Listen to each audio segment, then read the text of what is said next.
দর্শক, আমরা এই মুহূর্তে অবস্থান করছি অরণখোলা পশুর হাটে। হাটটির অবস্থান পাবনা জেলার ঈশ্বরদী থানার অরণখোলা গ্রামে। খুবই সুন্দর সুন্দর সুঠাম দেহের কিন্তু আপনারা ফ্রিজিয়ান জাতের যে ষাঁড় গরুগুলো সেইগুলো কিন্তু আপনারা দেখতে পাচ্ছেন। মাশাআল্লাহ, এক কথায় দেখার মতো কালেকশন। আসলে একসঙ্গে এমন ধরনের গরু পাওয়া আসলে খুবই মুশকিল।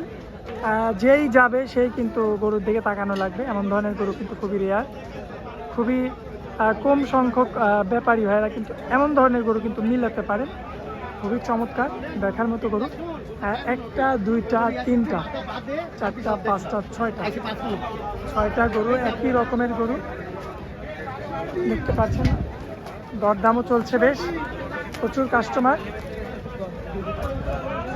আজকের কালেকশন আপনাদের যদি মাথাগুলো আমরা একটু দেখাই দিই, মাথাগুলো লক্ষ্য করবে, মাশাআল্লাহ দেখার মতো রয়েছে।